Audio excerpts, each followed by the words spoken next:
السلام علیکم ورحمۃ اللہ وبرکاتہ۔ آج میں آپ لوگوں کو ایک چھوٹا سا بڑا خوبصورت پیارا سا وظیفہ بتانے جا رہا ہوں، اور یہ اتنا زبردست وظیفہ ہے، رسول اللہ صلی اللہ علیہ وسلم کی حدیث سے ثابت ہے کہ اس کو جاننے کے بعد اس کے فائدے سن کر پھر آپ کو کہیں اور جانے کی ضرورت نہیں پڑے گی، نہ کسی تعویذ والے کے پاس جانے کی ضرورت پڑے گی، نہ کسی بابا کے پاس جانے کی ضرورت پڑے گی، اور نہ ادھر ادھر کہیں بھٹکنے کی ضرورت پڑے گی۔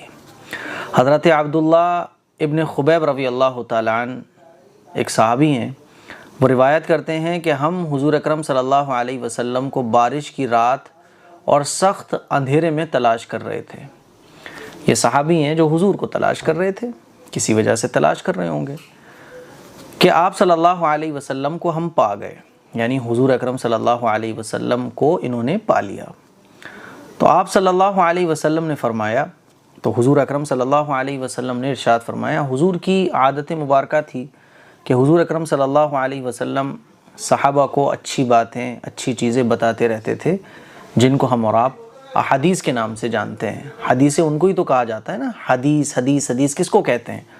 حدیث حضور اکرم صلی اللہ علیہ وسلم نے جو بات بیان فرمائی ہے اس کو حدیث کہا جاتا ہے۔ حضور اکرم صلی اللہ علیہ وسلم نے جو عمل کیا ہے اس کو حدیث کہا جاتا ہے۔ حضور اکرم صلی اللہ علیہ وسلم نے کسی کام کو ہوتے ہوئے دیکھا اور اس پر خاموشی اختیار فرمائی، اس پر نکیر نہیں فرمائی، یعنی کوئی کام حضور کے سامنے ہو رہا تھا، حضور نے اس کام کو ہوتے ہوئے دیکھا تو منع نہیں فرمایا، اس کام کو جب بیان کیا جاتا ہے تو وہ بھی حدیث کہا جاتا ہے اس کو بھی، ٹھیک ہے؟ تو حضور نے جو بیان فرمایا وہ بھی حدیث ہے، حضور نے جو کیا وہ بھی حدیث ہے، اور جو حضور نے ہوتے ہوئے دیکھا اور اس کو منع نہیں فرمایا، روکا نہیں، تو وہ بھی اس کو بھی حدیث کہا جاتا ہے۔ یہ کچھ باتیں ہوتی ہیں جو بیچ بیچ میں آپ لوگوں کو بتا دیتا ہوں تاکہ آپ لوگوں کے علم میں اضافہ ہو۔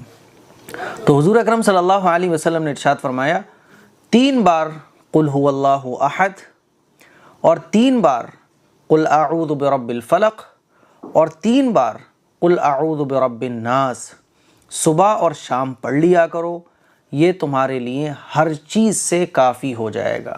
اور یہ حدیث مشکات شریف میں موجود ہے۔ تو یہ جو چھوٹا سا وظیفہ ہے، 3 بار قل هو اللہ احد، 3 بار قل اعوذ برب الفلق، اور 3 بار قل اعوذ برب الناس صبح شام پڑھنا، یہ وظیفہ جو ہے نا ہر شر سے بچانے کے لیے کافی ہے، ہر مصیبت کی چیز سے بچانے کے لیے کافی ہے۔ نفس کا شر ہو اس سے بھی یہ وظیفہ بچائے گا، شیطان کے شر سے، جنات کے شر سے، جادو کے شر سے، آسیب کے شر سے، حاسد اور دشمنوں کے شر سے، سب سے بچانے کے لیے یہ عمل کافی ہو جائے گا اگر ہم اس عمل کو صبح اور شام کرنے کی عادت بنا لیں۔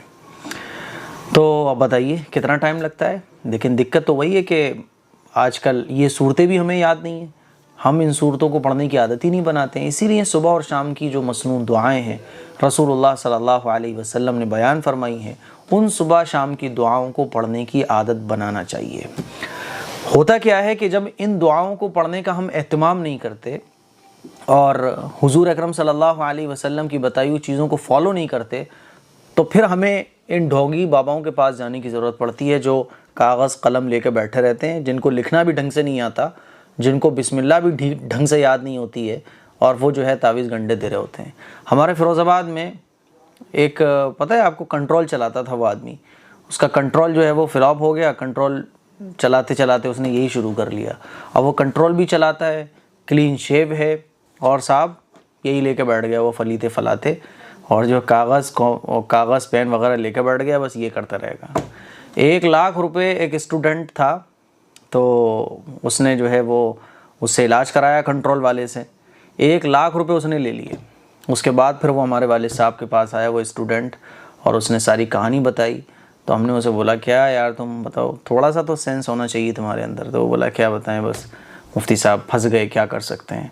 اب وہ 1 لاکھ روپے واپس نہیں کر رہے، کام بھی نہیں ہو رہا اور 1 لاکھ روپے واپس بھی نہیں کر رہے۔ تو اس طرح کے لوگ پڑے ہوئے ہیں جو لوٹنے کے لیے بیٹھے ہیں، 1 لاکھ روپے اس نے لے لیے، بھیڑ لگی رہتی ہے، اور ہم یہاں صحیح بات بتاتے ہیں تو لوگ سنتے نہیں ہیں، کیونکہ لوگ صحیح بات سننا ہی نہیں چاہتے ہیں۔ انڈیا میں حقیقت یہ ہے، انڈینز کی کیا کہنا، مسلمانوں میں بھی مسلمان صحیح بات نہیں سننا چاہتے ہیں۔ اسی لیے میرے عزیز بھائیوں، میری بہنوں، دین پر عمل کیجئے، دین کو فالو کیجئے، دین کو سمجھیے، دین کو سیکھیے، اور دین سکھائیے دوسروں کو۔ اور اس طرح کے جو لوگ ہیں ان سے بچنے کی کوشش کیجیے۔ امید ہے یہ کلپ آپ لوگوں کو پسند آئی ہوگی، اس کلپ کو شیئر کریں۔ السلام علیکم ورحمۃ اللہ وبرکاتہ۔